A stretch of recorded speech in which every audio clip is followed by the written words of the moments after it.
My name is Professor Andrew Przybylski, and in my humble opinion, technology addiction is a myth.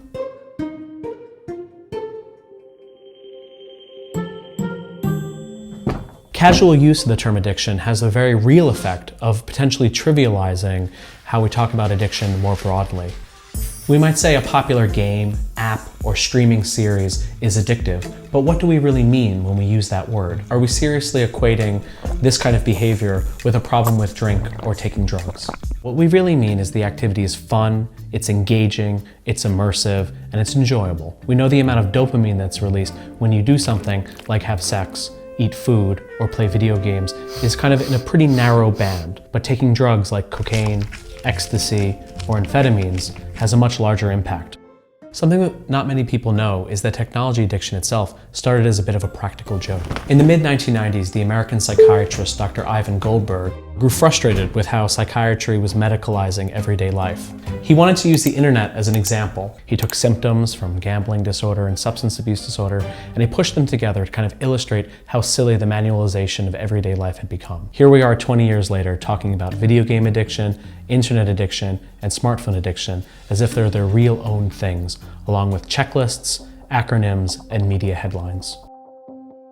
Though headlines might seem very sure about the addictive potential of technology, the actual research itself is a bit of a mess. We're not really sure if technology might cause problems in people's lives, or if those who already have problems in their lives gravitate to using technology in less healthy ways.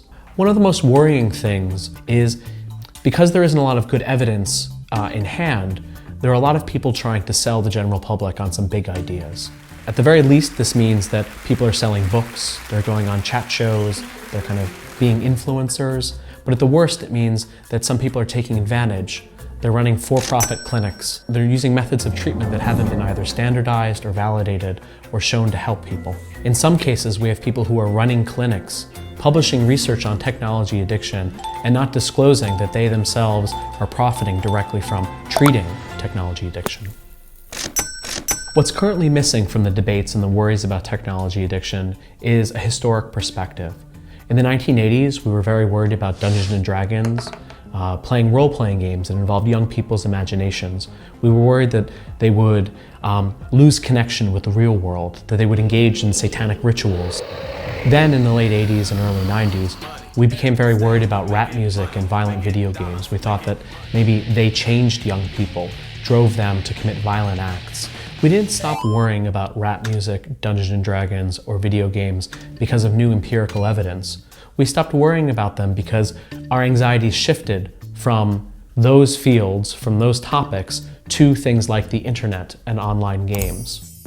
So as scientists, as psychologists and researchers, we need to ask ourselves, is there really something special about technology? Or is this a new panic that we have to grapple with? Thanks for watching. Don't forget to subscribe and click the bell to receive notifications for new videos. See you again soon.